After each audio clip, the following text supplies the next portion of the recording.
I don't have a ton of hope at the moment.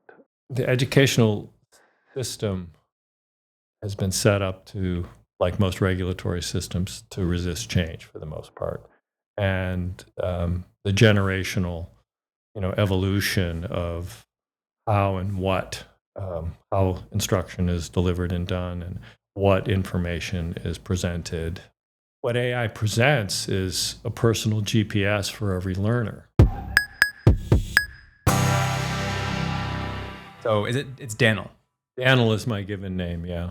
DAN apostrophe L. That's right, it's my given name. You're the only Dan'l I know. It's my mother's gift to me. It's a talking stick. I like to say that I'm vowel challenged. I threw away the I and the E. It's really just a contraction for Daniel and a family nickname that my father earned at one point. I'm not going to do a very good job giving your bio. You've accomplished and done a lot. What really sparked my curiosity to have a longer conversation with you was hearing some of your war stories from your time at Apple, where you, as I understand it, were leading their strategy to bring computers into the education sector. Right. The time where there were no computers in schools. And I remember my school, That's right. first time we had computers, it was IMAX. Right. That was the initial impetus for this conversation. But before we dive into even that story and anything else that you're willing to share with us, maybe you can give whatever your version of the Dan'l elevator pitch is. Oh, just my background or my interest in story? Sure. Long story short for me is I grew up in very western upstate New York, and with hindsight, look back very fondly on the educational system that I got to work through, public school system, and in particular, a second grade teacher when I was 7 taught us binary, and it was easy for me. It just happened. When I came to Silicon Valley, there's a lot that occurred. I had a very atypical family life. I attended Princeton and found out very quickly that I was not a mathematician, like within a matter of minutes of arriving on the campus, and ended up studying and spending my time in the politics department based upon some professors that I met who believed that politics, as they called it, as opposed to political science, was best defined as relationships between or among people, and that you could scale it structurally to organizations, and that, of course, organizations have power because individuals give up certain things to participate, but the collective comparative advantage, if you will, of large clusters of people can accomplish great things. So I was moved by the social issues of the day, thought in the end that I would be a civil liberties lawyer. I focused on organizing principles. The 18-year-old vote was clicking in when I was college. That dates me, if you want to look that one up. It was women's rights, civil rights, and rock and roll that organized people towards social and positive change. And as far as I was concerned, positive change. Anyway, so through that educational system, in the end, I became a very good student and decided to take time before I went to law school, lost a family bet, and came to California, moved to Palo Alto in 1976. The people that I met as I arrived were all clustered in this large house on the top of a hill in Los Altos Hills overlooking the Stanford Research Park. And they were doing various and different things, 8 or 9 unrelated adults living in this large place. One was designing integrated circuits for Watkins Johnson for guided missiles. One was in med school. The owners of the house, one was running the Kestrel Institute, which does a lot of crypto work for the NSA, among others, and a lot of math work. And the other one was a woman named Peggy Karp, who was working on what became DNS for the internet, working with Larry Roberts. So like, aha, where am I? And then the long story short is through a roommate in college, I ended up going to work for Sony in Cupertino, and that happened to be a 600 square foot office where the next door neighbors the very week that I started became the people who left Apple's garage. So Steve and a small smattering of others, Chris Espinosa and the rest of them that were just hanging around in the garage, showed up in that office space. I spent a couple of years, I got to know them, but I spent a couple of years working for Sony in the storage area. They were bringing out 3.5-inch floppy and storage and those kinds of things. And that eventually found its way into the Macintosh, as most people know, as I brought that stuff to Apple. But I became keenly interested in the broader implications of what was going on with microprocessors and computing, and in particular graphics. And at one point, I interviewed to go to work for a company that had these $750,000, $500,000 CAD workstations because I was really interested in graphics and simulation and understood a little bit about microprocessors and all the rest. And anyway, so the long story short there is I turned down that opportunity for just behavioral reasons on my part. They told me that I was the most qualified person that they interviewed, but I only had 4 years of experience and they needed someone with 5 years experience. And I smiled and said, well, if that's the case, then I'm not interested in working for you or your company because that makes no sense to me whatsoever. And they said, well, but, and I said, no, sorry. The good news is I went to work for Apple soon thereafter. And it was because you could kind of get your arms around what was happening. These personal devices were these worlds within which individuals were programming and doing interesting things. At this time, like the vast majority of Americans do not have a computer. Oh, no. Do not even have access. No. Maybe haven't even seen one. No, this is exactly the case. I mean, you got to realize there were 50 at the same time. I know that was a sort of long-winded thing. There were 50 or so companies in Santa Clara County, more or less, that were doing microprocessor-based personal computers, Krememco and then Commodore and Atari, all the rest of them started to emerge. Apple was the one that was being run by real adults, if you will, in the sense that the board, the investors in Apple, brought in highly talented people from HP and other companies who knew how to build the infrastructure to scale that business. And Steve was the goose that laid the golden egg. He was this entrepreneur with all this energy that needed to be harnessed, and so they had adults harnessing him and doing all those things. And Apple became the golden child with the IPO in December of 1980. I went to work soon thereafter. I missed the IPO. So anyway, when I went to work at Apple, it was the Lisa system, which was the precursor to the Mac. Mac wouldn't exist without Lisa and all the work that was done by that team. That product schedule ran out, I don't know, another 12 or 15 months because they made some fundamental changes after I started. And so I took my own time with permission and brought in people from the university community. I was posing the question to the executive staff of the company, why try and sell these systems to the Fortune 500 when it was all IBM mainframes and terminal emulation and color, because that was a new thing, these color terminals and all that other kind of stuff, and all Fortran programming.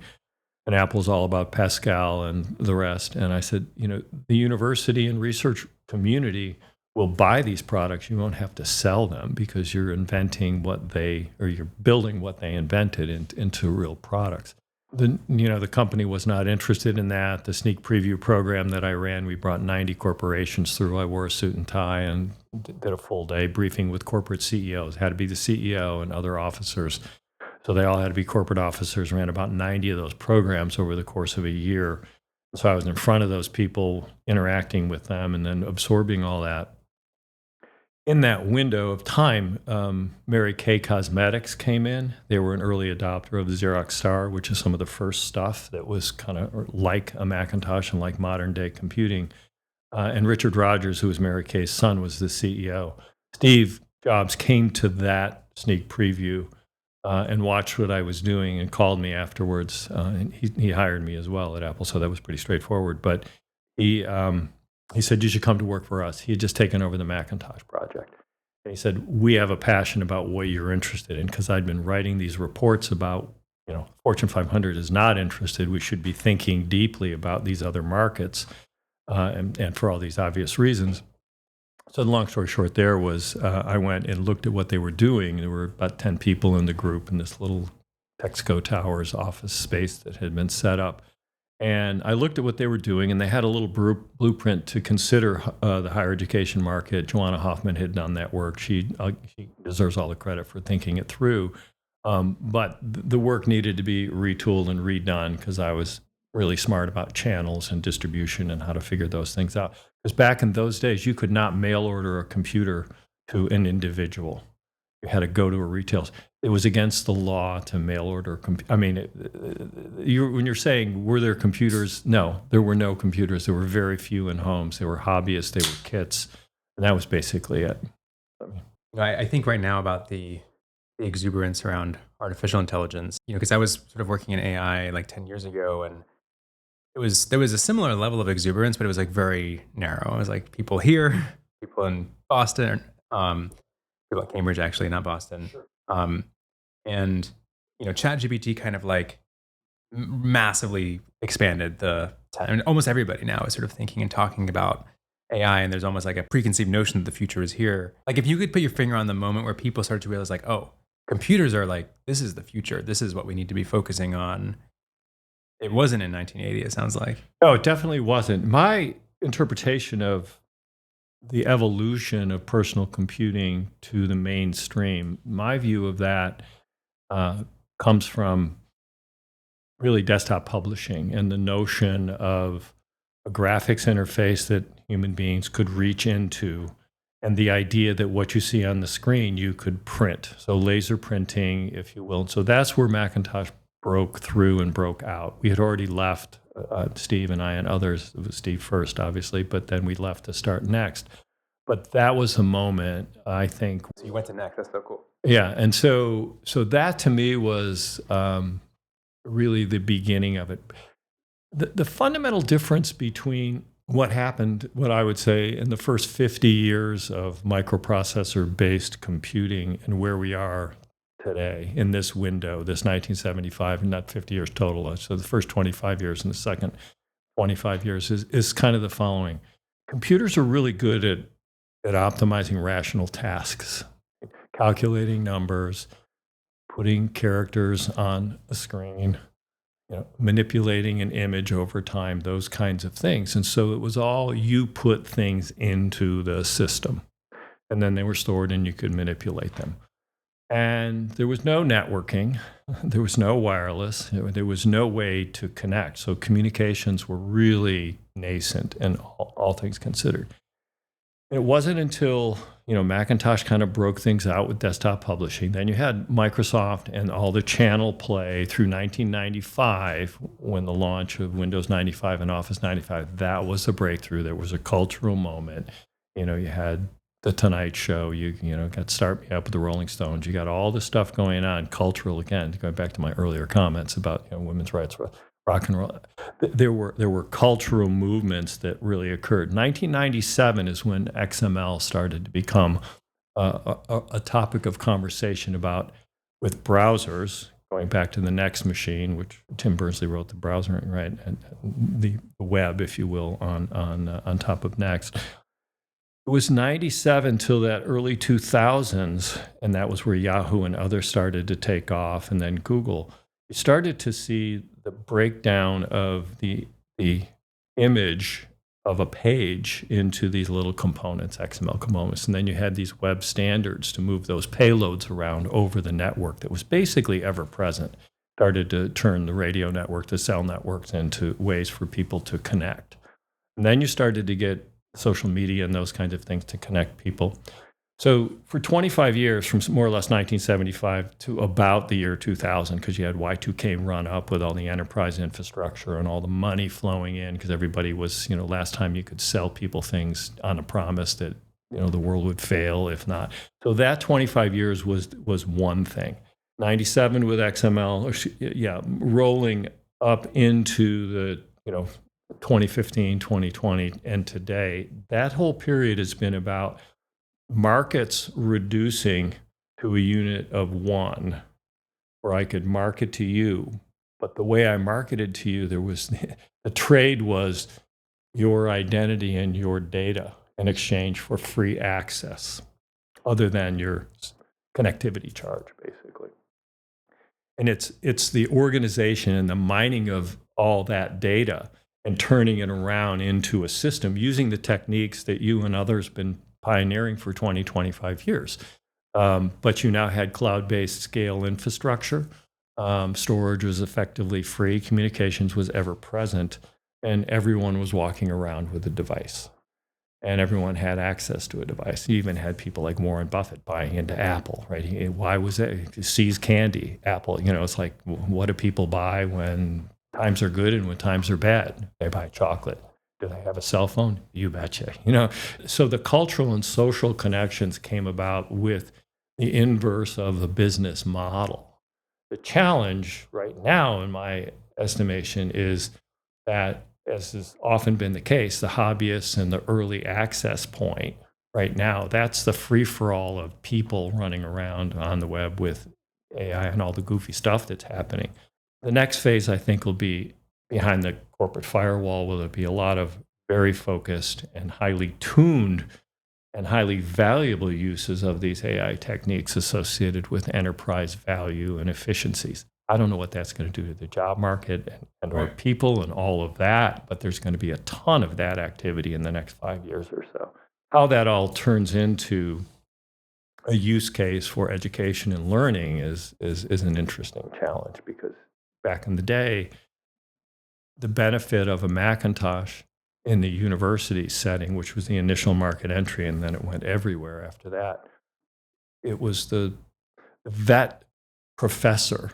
I mean, vet school is harder to get into than med school. There was a vet school professor who bought into Macintosh, and he was an evangelist for the company, because his point was, when he was in vet school, there was a small chapter in a large textbook about some feline distemper thing in cats.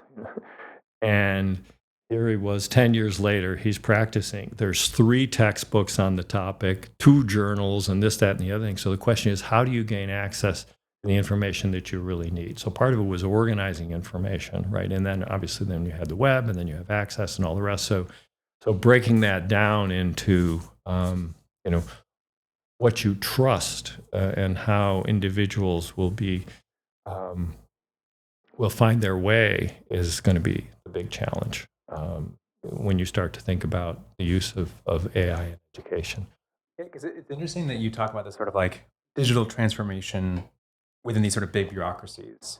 And one of the questions that I sometimes get is, well, if AI is going to displace so many jobs, and we have all this AI, yeah, I mean, the unemployment rate's at like 4%.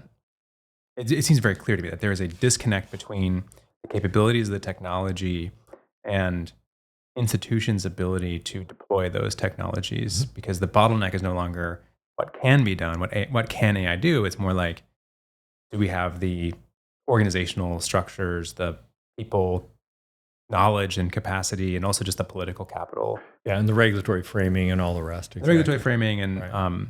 And my instinct is that the big push will be whenever there's a next recession. I'm not going to predict when that is, but whenever there's a next recession, that's, suddenly it becomes a top priority to figure out how do we do more with less, because we just ripped 10% of our staff. And I'm curious if that is that how, like, what do you see as sort of the critical inflection points for computing and maybe the internet, where it sort of pushed past all of that institutional like morass In the past, yeah well, Y2K was, one interesting moment for that, because people had sold systems into the enterprise, but there were competing stacks for the solutions. And so the interoperability of data became the big challenge. And so that was the recession that occurred after the Y2K sort of glut, where everybody sold everything in to, save the day. Then the question was, the enterprises turned around and looked at the vendors and said, now you need to make this stuff work together. And so the systems integrators did particularly well of organizing and bringing the data so that it was interoperable. You didn't have the ISO stack. People were still flushing that out, in terms of the layers, and, there was what Sun was doing and what Microsoft was doing. And, even in the PC industry in that period, there was what the ESA bus crew was doing with Compaq and the lead, and everyone else, all the clones and the BIOS that would allow sort of Windows to run on a PC stack, and then IBM split and went with a microchannel, a different architecture. So that was crazy. And then so they got left out in the cold for a little while, and that's when we started partnering with them when I was at Next and things, because they were in left field. So these stacks, they just didn't work together, and so that was a big challenge. The tools are much more sophisticated, and the problems, I think, they're more human oriented today. Yeah, today, exactly. They're more associated with individuals learning new and different ways to do work, and in most cases, using these tools, they're going to be highly optimized in what they can actually do. I mean, just even back in the beginning of the PC industry, there were the number of product managers required to bring a product to market, and the time it took, and the lead time for tech publications that were going to print the paper. I mean, you had magazines embargoed for 6 months because they had a 90-day print cycle to even get the magazines to market. So, I mean, just the pace and scale of things is just it's lightning speed right now. And I think the bigger problem right now at the broad level for society is how will people learn how to live in those systems and use those systems and deploy those systems. And it's always generational. So the question of if the technology takes a decade and now you can see that same decade, back in the day, it would take a decade. Now you can see the same thing occurring in 24 months or less sometimes. How will people adapt? And yeah, employment is 4%, but the number of people who are unemployed, who are mid-level managers in the tech sector right now, it's huge. Sort of like the qualitative data from being in the Valley and in San Francisco. Like 2 years ago, someone would get laid off from Meta, and they would have 2 jobs lined up. And it's like, great, I'm getting severance, and then now I'm getting a second. Right. Right. And the question was like, oh, how much fun employment do I get? And now, like, I have friends who are 8 months, great resume, like blue chip, big tech, and that seems to actually be I wouldn't say it's the rule, but it's sort of this thing that's percolating, and it isn't necessarily reflected in the data. And I don't know that it's AI. I mean, I think that was just like interest rates were really hot and low for a while. There was a lot of like maybe overhiring, but there is this odd confluence of companies are saying, oh, well, like we're now AI first, and a quarter of the code that's written at our company is written by AI. And I think a lot of that is actually just trying to signal to investors who are chasing anything AI. But my instinct is there's something to it.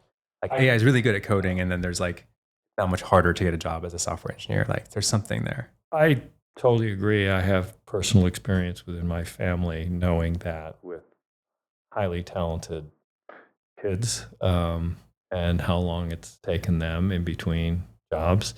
And it isn't like I don't have access to people who will say, sure, I'll take their email and I'll hand it off to the most senior recruiters that we have, and they're highly capable, but they're not hiring. And some of it is just the retooling.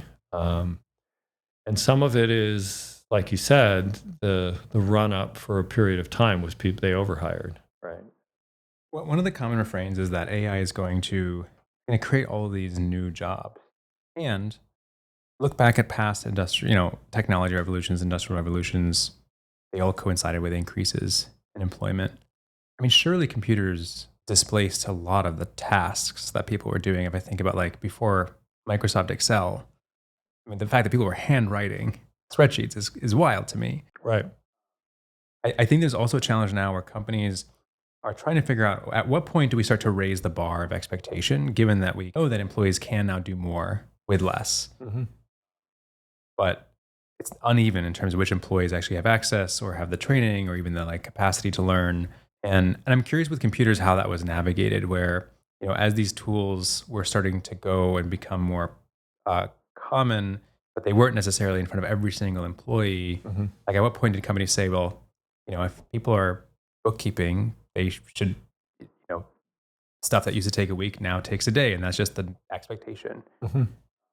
Was there like a moment, or did it just kind of happen gradually? I think it just happened gradually. I remember the cover of a Business Week magazine saying, the office of the paperless office of the future. I mean, that was 1975. It was on the verge of not using paper anymore because you do things electronically.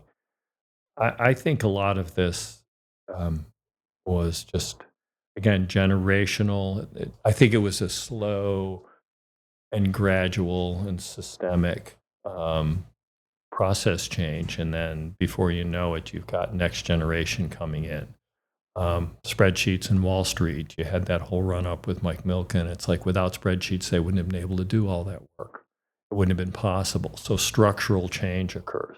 Then the economy just radically evolved. I mean, the financial services industry, go back to the 70s, was certainly sub 10%. It's 20% of the economy now. So there's just, the world's a bigger place now. The marketplace, Thomas Friedman, the world is flat. All of that allowed for structural change to occur, efficiency to occur, corporations to rise up, to scale. And what we witnessed, obviously, is the tech sector turning into this, as I said, in my time at the museum, life doesn't exist without computing, period. When did that happen? Slowly and suddenly. And what were the motivating factors for that? Communications, beginning of cell phones. I mean, I was on the board with a guy who was at Motorola who was in the executive suite who, when they brought in the first phone that had a camera in it, he laughed and said, who would ever want a camera in their phone? Right? He said, I was that guy. So everything that built up as a result of these communicators, right? This goes back to Star Trek in the very beginning. Many of the people who built the industry as we know it today were Star Trek fans, right? And then there was Alan Kay in the very beginning of it all, right? Saying, okay, here's the way it will likely evolve, and it did. We forgot about the education component and the notion of that when the reaction to us leaving Apple was the creation of the Knowledge Navigator video to show that the company had foresight for the way the world was going to evolve. And that's pretty much what we have now. I think we're in for a very different place. I think the credentialing associated with higher education, just even the structural stuff that's going on in the world today and some of the pressures, whether it's US politics aside, but just higher education and credentialing and learning, those kinds of things we're seeing more around badging and credentialing, and I can go learn these things and I can prove that I have these skills. And that's very, very doable. Some of the very early people in the computer industry that I knew didn't have college degrees, but they were really good at what they did, and because they dove in. I think this is just going to happen a lot faster. That's my 2 cents. A lot faster. Yeah, because the past industrial revolutions, past technology revolutions had these very slow physical bottlenecks. You had to literally make sure that you were buying computers, and then you had to hire these system administrators, and you talked about the interoperability. That's exactly right. And I think it's sometimes I think it's a bit of a vanity metric when people talk about ChatGPT reaching, I think it was 100 million users in a month or some crazy. But I think it's also instructive that we have basically been getting to this moment for let's go back to the Turing computer, right? And the fact that we now have widespread access to supercomputing over 5G broadband speeds. I think the key question is is education able to retool at pace or ahead of industry? Based on what you saw in terms of the education system's ability to adapt, because surely there was a lot of change that came with computing. Yeah, does that give you hope, or what are going to be the big challenges? I don't have a ton of hope at the moment, because the educational system has been set up to, like most regulatory systems, to resist change for the most part. And the generational, evolution of how and what, how instruction is delivered and done, and what information is presented. What AI presents is a personal GPS for every learner, right? I mean, you make a wrong turn in your car, what happens? Reroute, right? Because you want to get to a destination. If you get 90 on your algebra test, that's an A. But that last 10%, why weren't you rerouted and why didn't you get 100%? Because the system could easily reroute you to find out what those little things were that you should know, which maybe would make a difference 5 years from now or some period of time in your life, or your credentialing for some opportunity of work of some sort. So that's where the tools can come in. How the system will deploy them, and whether the teachers and the structure of the teachers' unions would allow for those things. That's where I'm concerned. I think that's my big worry. So you do see alternative approaches in some of these different types of schools, and I'm hopeful for some of those. But at a wholesale level, when you break it down to the state level and how our systems are administered, it's hard to be really optimistic. Because, I mean, the last major structural change that strikes me goes back to 100 years ago, which took us to the microprocessor era. And what was that?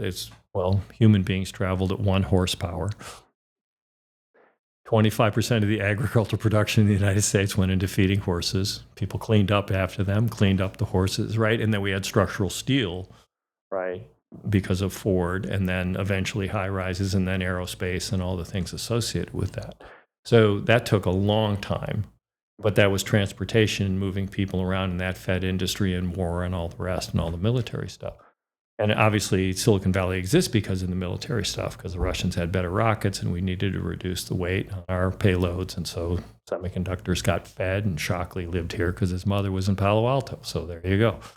So we're seeing now a very different change because it's ever present. People's lives don't exist if the computers go off. We all die, and the indigenous people somewhere survive, and there's a new world. So it's a very different change now than what we've ever experienced before, because we have this ubiquitous access and requirement that these systems function. And it's on top of that.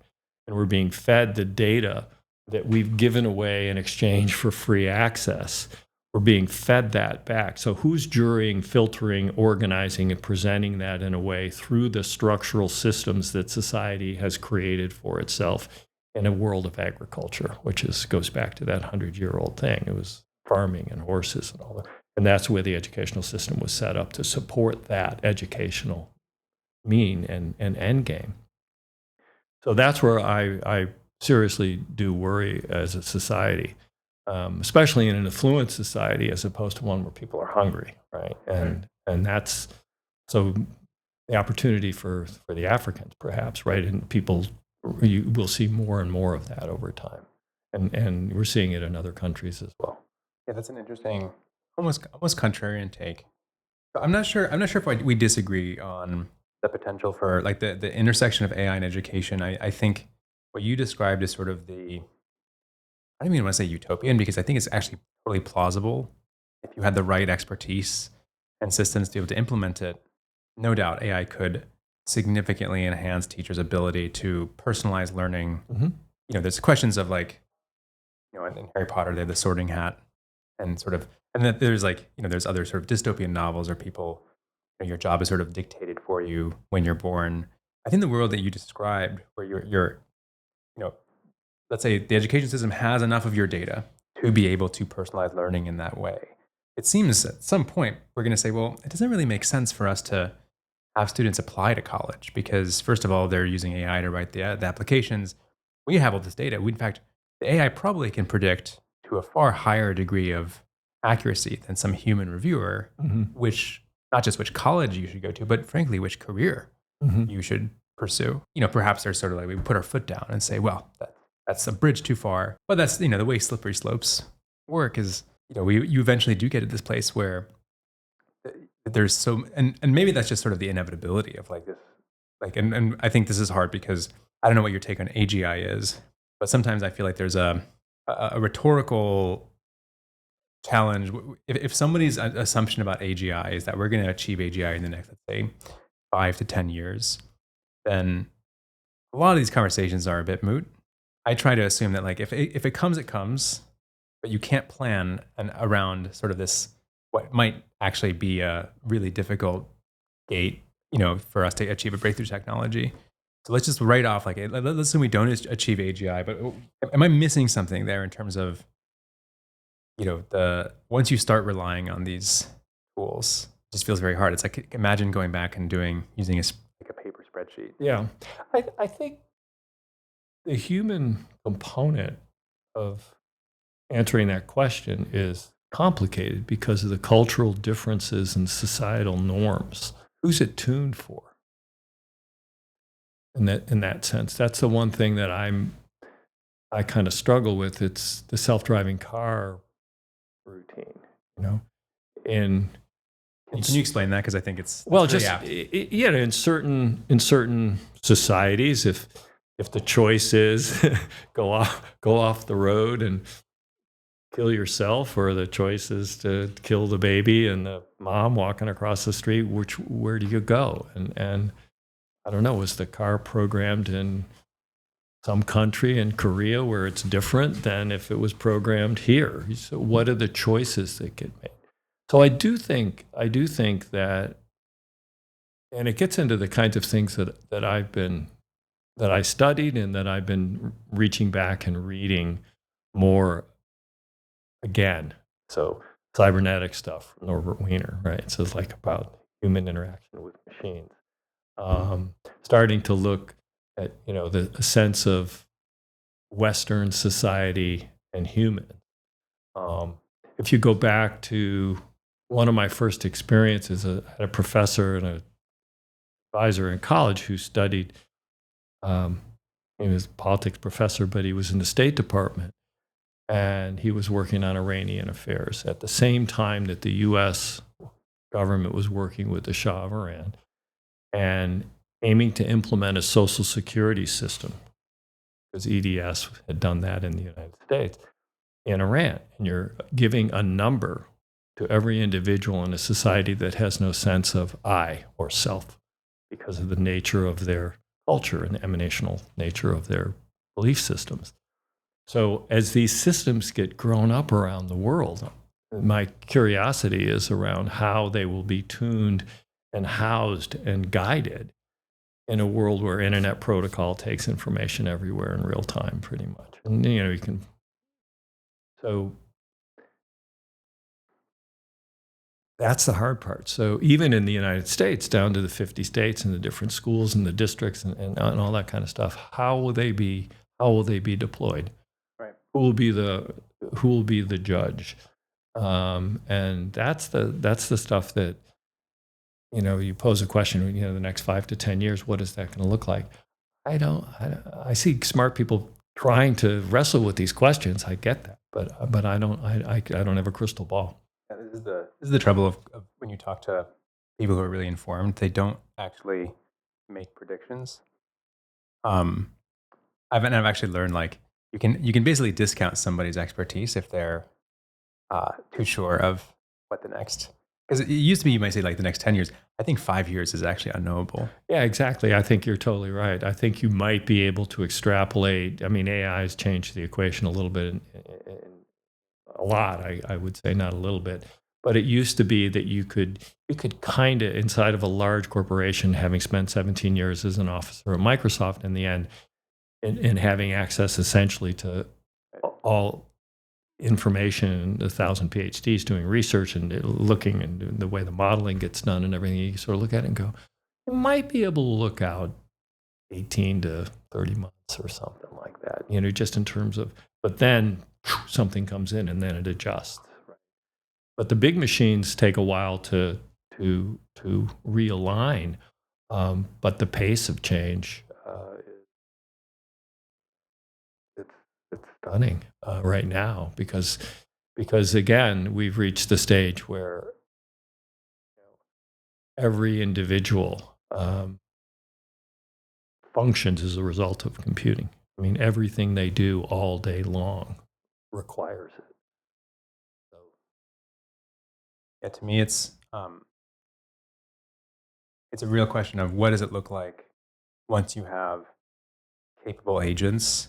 And I know agentic AI, and the challenge of this is like there actually is. I think simultaneously, I think people are underestimating the scale and scope of the change. They're sort of like so distracted by the individual widgets, Yeah, and yet I think there is also a lot of overhype of in the sense course. of like, so balancing, it's that balancing act of like, yes, I mean, and I guess like going back to personal computers and the internet, I mean that there was a hype cycle, Hmm. and it would still have been correct Hmm. to predict that this is going to be the future.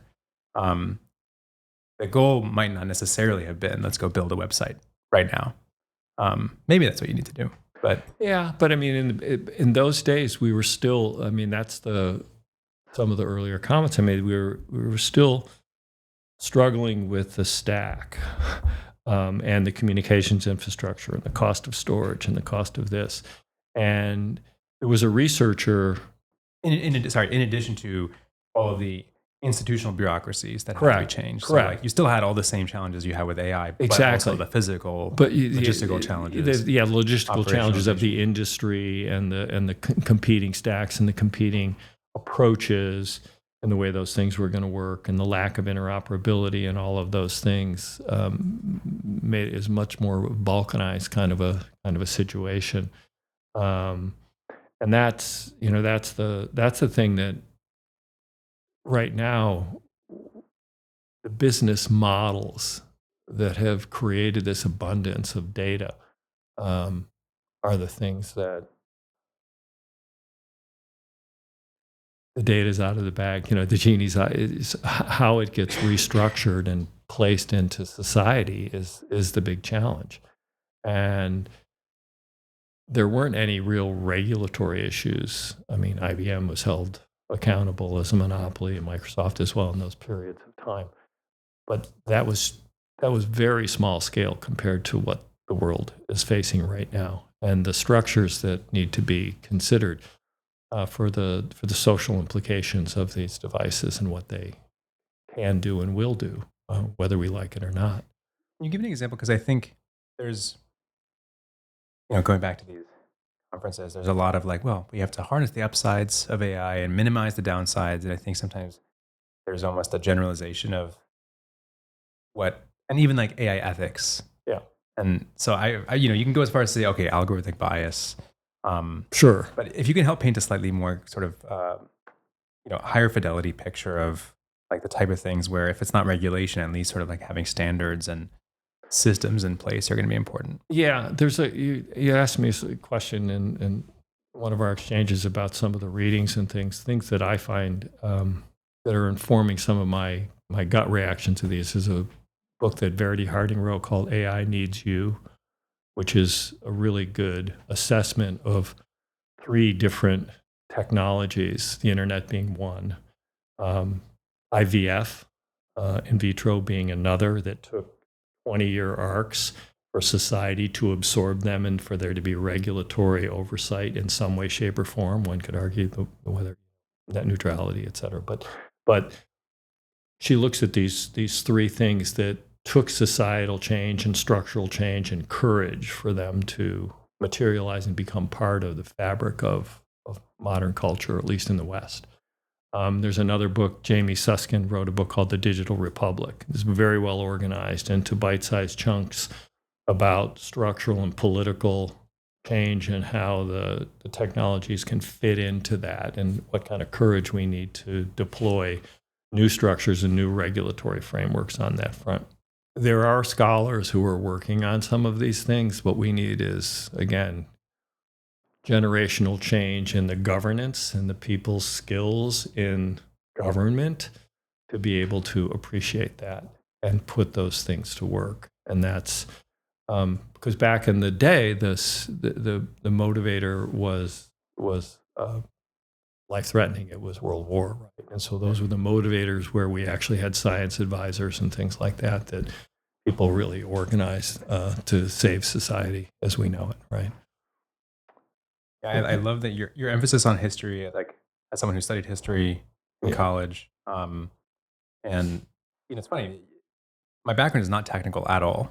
Like I've never written a Interesting. program. Yeah, my background was in political science, worked in politics. By accident, fell into AI. I was working for this AI company doing Interesting. ML and climate tech space, and doing like policy and Uh-huh. comms work for them. Sure. And I it's a long story, but basically landed at this AI company, like the first company to basically build language models and linguistics and predictive coding for the legal sector. Interesting. And the CEO was this Nicholas Economy. He was sort of this visionary, almost like a philosopher king. He was a student of history, and he was sort of intuiting this risk that he's like, I see the technology now being experimented with and deployed, including by our company, and there's no sense of like what competence or accuracy or quality is. There's no guidelines as to like who should even be equipped to ask the right questions, and certainly judges weren't. And so I started actually building AI literacy for judges, Interesting. and then discovered that our schools weren't teaching AI about AI. And then I was like, well, okay, well, the future workers probably also. No, I didn't know that about you. I really appreciate where your questions are coming from now as well. When we rolled out the Macintosh, I had a consortia of 24 institutions participating in receiving the systems under the specialized pricing and sort of give and take relationship. And one of the requirements was that they encourage faculty to do interesting things with the computers and then to share those little mini programs and things among themselves. And it was a guy from Boston College who organized the book of stuff, and we printed it all.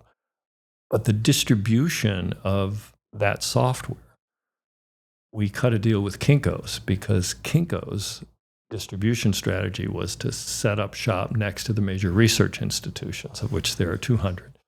And they would build these books, it was called Professor's Press, of chapters from various different publications and snap together the book for this professor's syllabus for his course or his or her course.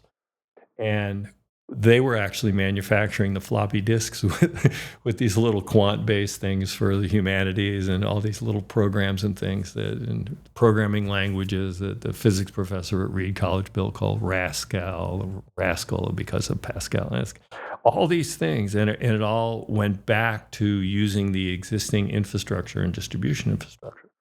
The challenge now is it's the distribution in the infrastructure for sharing the information is ubiquitous, and everyone is a unit of market to attack. And that's the difference now. There were filters by which these things were delivered before, and there aren't anymore. So how we harness those filters, and what kind of leadership and structures are being proposed, that's going to be the trick. And it isn't that there won't be these capabilities where you can look at the bright side. There will always be the downside, and anything that can be used at scale can be weaponized, right? So, and this can be weaponized by a person or a small group of people in a very different way than obviously other types of weapons that require, nation state action and things like that. So that's the worry that I have, and the good news is, there's a lot of smart people who are putting energy into trying to solve, at least point out the areas that need the work and some of the structures that could be put in place. And I sort of try and hunt down that type of reading where I can. Yeah, I think that it is the glass half full argument as to, sort of putting language models into the public zeitgeist. I've heard it sort of talked about as reckless, but I think prior to ChatGPT, because AIEDU, I founded AIEDU in 2019. Okay. I was doing the work in 2018 before even. It was a very small world, and a lot of people did not take meetings with me. Sure. Who they're not banging on our door, but it's we have no I have no issues getting meetings. It's more about like where do I spend my time? Right. And then how do you exchange? What questions are you asking? What are you looking for? Right. And so there's a tremendous power to, if I think about like presidential campaigns, and yes, it's hard to mobilize a really disparate, decentralized system like the U.S. education system, but we do it twice every 4 years with presidential campaigns. You're mobilizing, about half of the electorate is actually turning out. And you have a very short timeline to do it. And it is it is not just about hiring a bunch of field organizers. That's part of it. And the Obama campaign did that really well. The Trump campaign really didn't. In fact, they outsourced it. Um, what I think where there are common threads is there is this sort of centrality to and like simplicity to the message, or even just it. And it sometimes is, I think people confuse message and policy. Not always policy, but it's like, what is the reason that is like getting you to pay attention to this, take an action? And obviously Obama had that. Obviously Trump has that. And I think AI actually poses this, like the fact that now it's, teachers are filling conference centers, hundreds of teachers, hundreds of superintendents are taking time out of their day. And we did one big AI summit in Cincinnati, and the Ohio Department of Education was there. They were like, we've never seen this level of excitement. Yeah. And so there's like, the question is, how do we channel that attention to what's actually important, as opposed to just try to sell tools? You're on it, and that's good to hear what you just said. It's important. My last role at Microsoft, I did campaign technology for both sides of the aisle for the 2016 election cycle. So I started in 2012, and I had a red team and a blue team, and understood and studied everything that the Obama folks did. And then, because it was all Microsoft underlying technology, but no Microsoft data. So we watched all of that happen, including what happened with Cambridge Analytica and Ted Cruz and all that stuff. So we watched all that stuff. And I think the harder part is, it's a great analogy that, registered voters is a known list, and they're all technically adults. So it's the children, the kids, who will have access whether we like it or not, and that behavior pattern. So I love the idea that you're spending time on that sort of regulatory, statewide education conversation to get people to be thinking about this. And there will be good models that emerge, and then people will share them, and ideally they'll share them easily and quickly because of the infrastructure that exists. The challenge will always be, which is what I experienced in my personal life, because my kids grew up with my oldest was 18 months old when I had a Macintosh prototype at home in 1982. And so he grew up like a duck with that menu system imprinted in his brain. And when he got into, junior, middle school, whatever, where they had a little lab and he was controlling the systems and was getting in trouble, but he wasn't really getting in trouble. He was just doing the things that he knew how to do. And the schools weren't ready for that. So that's the one question I will have is, what will the schools do when the kids come in? Yes, more empowered. What will they do? Because this is, I'm obsessed with this. I've been by far the number one question that we get, a request for help, is like, help us deal with cheating. All the kids are using ChatGPT, and I've heard some people in the space actually, their response goes something like, "Well, it's not cheating. Get with the program. This is the future. We need to empower students to use these tools, and if they don't know how to use the tools, they're going to be left behind. And so, it's not cheating. It's just, you need to just change what you're doing." I actually don't agree with that, because I think what teachers are actually, they can't quite put their finger on it, but what they intuitively understand is that kids today are already running laps around us. Like the idea that we need to that teachers are going to teach students about how to use AI is ridiculous. Let's be very clear. I just actually had someone from Stanford who has like an AI makerspace, and the students at Stanford are the mentors for the faculty. Like that will be the model, to the extent that we're going to be trying to figure out how to use the tools. There's something sort of fundamental about like part of school, and like I really didn't do very much in alignment to what I studied. I mean, I studied politics, but I really just chased the interesting professors. So I studied the history of Brazilian politics, part 2. Right. Right. And I did the same thing. The one thing I learned in school was just the persistence like I wrote a lot. And so I spent a lot of time, and often the night before a big essay was due, I'd have to sit down and sort of like push through the writer's block and get something written. Mhm. And I just wonder what it's going to be like in a world where, um, replace AI with like a really helpful parent.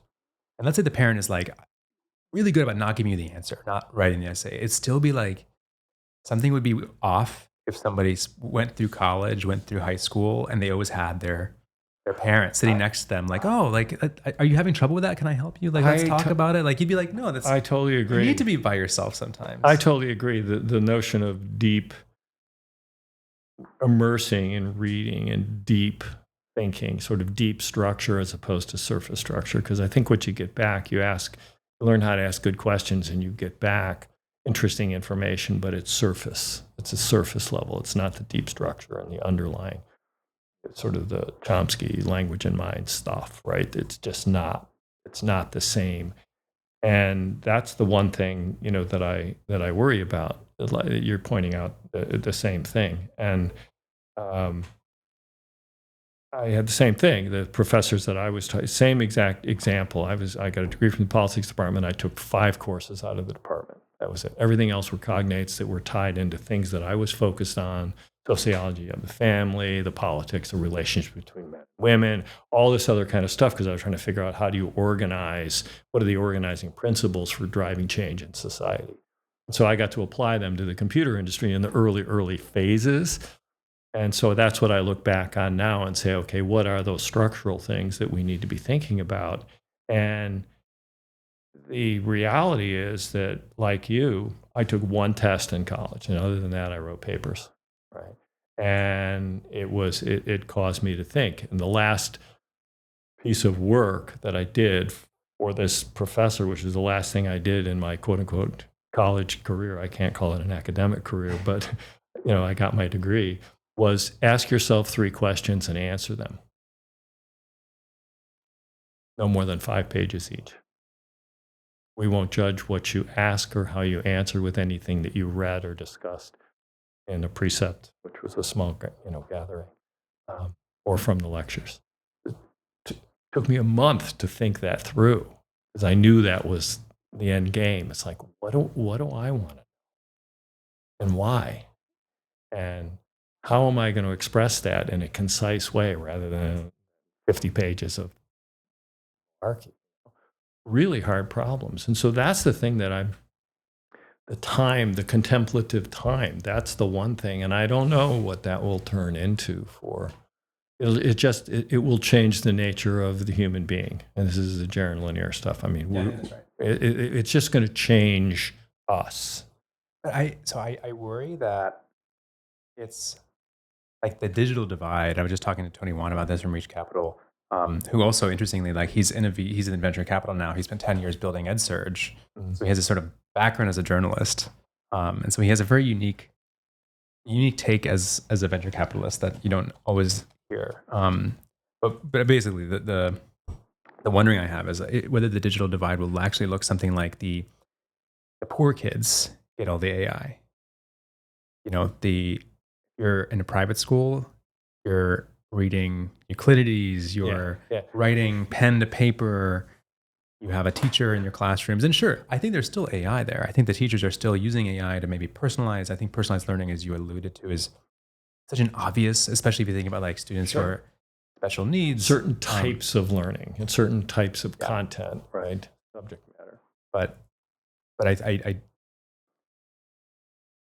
and the reason I'm focused on that is because, like, to the point about what does it look like to have a very clear and crisp message, and what I have been really pushing and fighting for is AI readiness, not AI literacy. Mm-hmm. AI literacy is how do you use the technology. AI readiness is how are you ready for the world, and that might mean math and reading and writing.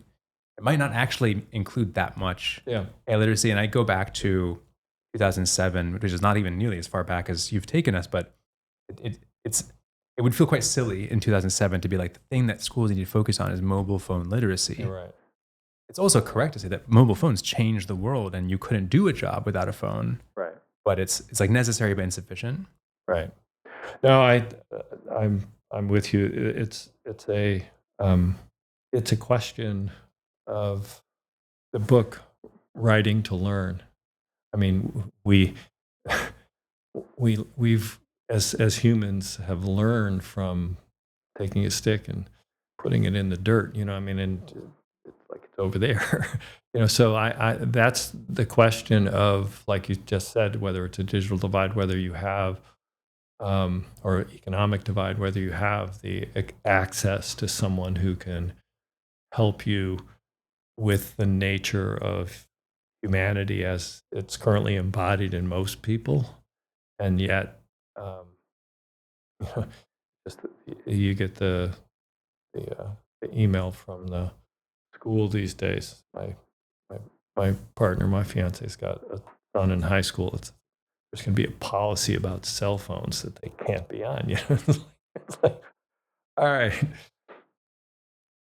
we know this. They shouldn't be on in school. So, but they are. So I don't know. We are in an inflection point that is unique, and on the global scale, the again, I look at it at a macro level, just the level of cultural differences and societal norms, the rituals, the symbols, and the way in which the world will evolve, and we'll know when we know, but it's happening faster than ever. Do you feel like, to go back to this, your conversation about access to information, and I feel like we're actually sort of like past the peak. Like if I had to guess, it would be around the 2012 timeframe where there was a really rich universe of like high quality content. Mm-hmm. Like the publishing and news industry hadn't collapsed yet. Mm-hmm. Social media hadn't quite pivoted to information. It was still like friendships and social Connections. networks and Mm-hmm. connections. Right. And now today it's like, you know, my own, I mean, I read some Sure. mainstream publications, but I Sure. really, the time I spend is like, it's on YouTube really. And maybe a little bit of Twitter Mm-hmm. or X. But everybody I talk to, I mean, like their information silos are like, it's staggering. They're real. Yeah. And so I almost wonder, like, you said we'll know, but yeah, like I feel like some people will know, Yeah. and other people it will just sort of just happen, and They'll be oblivious to it having happened. yeah, I don't disagree with what you're saying, and I think that time frame that you point out is very rational, because it's in that period that I started asking questions of people in the group that I was looking after inside of Microsoft, and they were of another generation than mine, and I was asking them about Facebook versus LinkedIn. I mean, I went to the first public developer event that Facebook had, because I was at Microsoft and I was here, and we had a little programming tool that was going to help. And obviously, back in that day, it was the enemy of your enemy is your friend. And so we made the investment in Facebook, all that kind of stuff relative to Google and all these things. And Facebook was where you basically you'd communicate with people, only those people that you would, this is what people said to me then, you're at the beach and you're with your family and you're in your swimsuit, you would send those photos to the people that you would friend on Facebook. And that was the use case, was that level of sharing and community and some level of intimacy and filter. And then LinkedIn was a professional framework. And that was it. Can I ask you, like, as someone who is informed and thinking deeply about this, I don't want to make it sound like other people are sleepwalking and I'm sort of smarter than them, because like I'll be the first to admit, I'm curious if this is the case for you. I have started to become more and more reliant on the Google search synthesis, where I mean it gets it wrong a fair amount of the time, Sure. but most of the time it's right. Mm-hmm. Most of the time it gets me, and even when there's like potential for a hallucination, I'm sometimes just like, well, let me just try it out. Like if I'm troubleshooting something, Mm-hmm. and so even someone like me who is really attuned to this, Mm-hmm. my behavior is like has changed. And I'm curious if have you taken are there any sort of like meaningful or intentional things that you've done to try to ensure that you don't, sort of haphazardly slip into Is this, it a like, rabbit hole, you mean? just inadvertently placing too much trust or reliance on AI? I may be more of a Luddite than most in that sense. I mean, whether that's the right phrase or not, I don't know. Um, I tend to read more than most people that I know, and I just find that um, sort of I had a list of books that I've been, like I took one out the other day, The Revolution, very self-social change in the emergence of the modern individual from 1770 to 1800. It's like what was going on back then, and how did the modern human of that era emerge? What was propaganda back then, and what's propaganda now? Because the systems we have right now, they're basically just it's propaganda. So I try to, like you, I think what you just described is, if I'm searching for something, I'll try Google, I'll try Bing. I look at both. I don't So know. you're not using like deep research. No, I'm not, and it's kind of like maybe it's just me, and maybe I'm stuck because I don't know. I've got about 500, maybe 700 old albums that I have digitally that I like that music too. There's a certain and it isn't that I won't explore other things and things like that, but the majority of my time I find that. And then when I'm with my kids and my grandkids and stuff like that, then that's when I listen and learn, and I follow their leads. We spent the last couple of minutes talking Sure. about music. And so you don't use streaming services. You actually have albums. Maybe they're on iTunes. Yeah, I or mean, you have it digitally. I was an early Sonos customer. I've got a whole bunch of zones and all that kind of stuff, and so I got a little server and I put all of it up there. Yeah, and there are streaming services that Laura will put them on as well. But I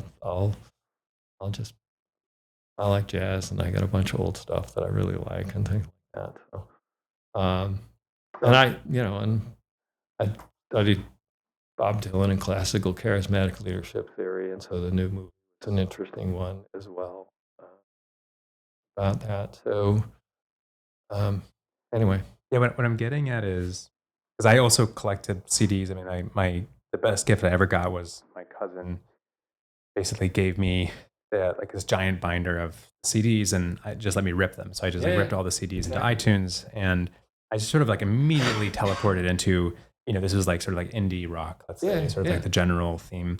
And so I was like, I by far had the coolest music taste of all of my friends, because I was listening to like Radiohead and the Flaming Lips. And John Coltrane, a lot of jazz, a lot of like just like avant-garde all over the place. Sure. And looking back, that was by far the golden age of my, and still sort of like informs my music taste today. Yeah. Today, my ability to conjure up a song or an artist that I like has diminished so much, because the unit of measure is no longer an album. It's the radio playlist that's the algorithm creates for you. And It's different.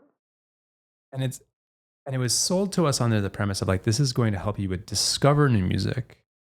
And and I've talked to enough people that have experienced the same thing, where it's, you're tapping into a sound stream. You're not, it's not the same. You don't have any, you're not invested in it, because it's not about even buying the album. It's like listening to an album all the way through. It's the surface structure and the deep structure. Yeah. It's the same thing. That, to me, that was again a takeaway.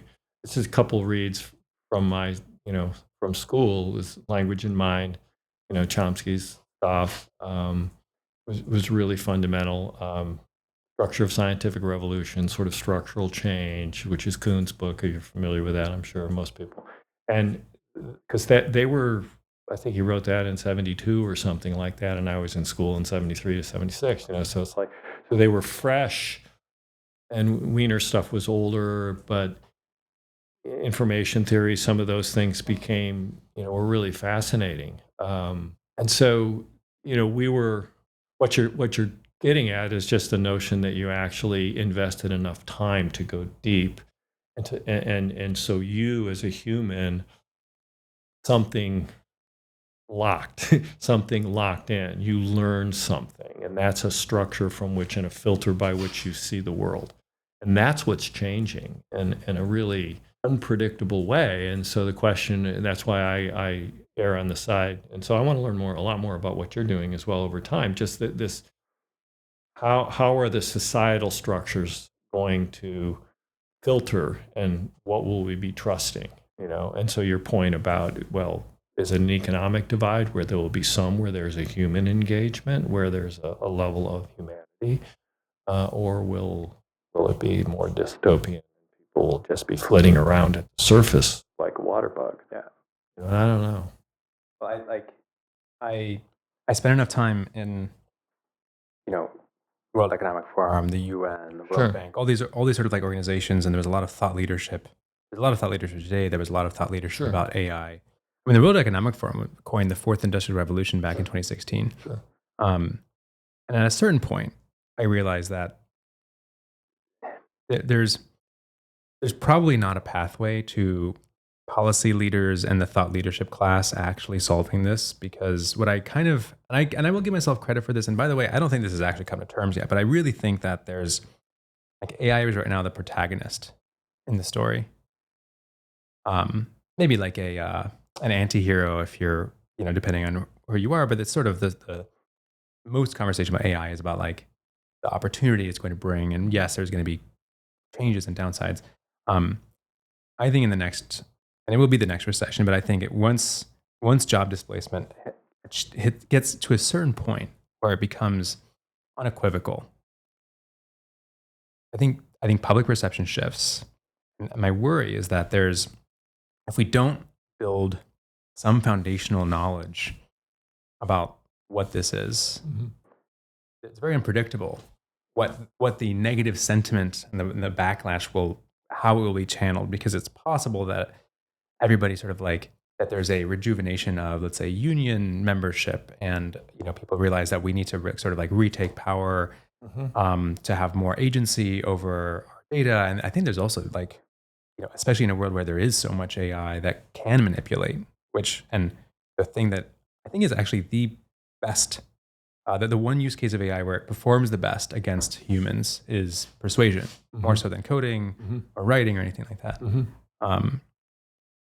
And so if you think about, okay, well, how do you educate the public to a place where they are now at least interacting with the changes in a way that, if they may not have total agency, but you have more agency if you at least can make decisions.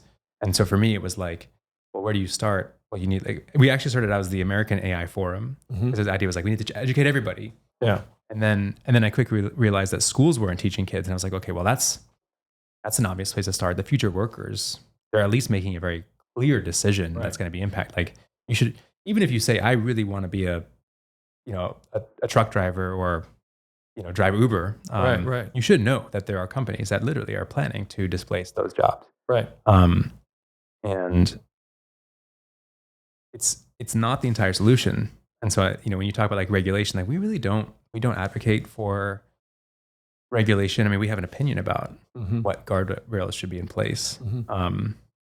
But I think it's the hardest part. Yeah. Like, the regulation is going to require a lot of thought and strategy, but like reaching real people, especially people that have never heard of Next computer. Yeah, there's a lot of those people. Is part of my hope for this podcast or this YouTube channel, whatever we're going to call it, is connect some of these thinkers to educators, to funders, that are right now, I think, understandably kind of like very focused on the ball in front of them. Yeah, they have to be in some senses, because it's like a fire. You have to pay attention to it. It's like a house that was already on fire. Yeah, it's now a different fire. But right. So now the question is, how do you house it? Yeah. Anyway, so this is helpful. It's interesting for me. I appreciate the thank you so much for invitation, coming and regaling us. Glad to do it.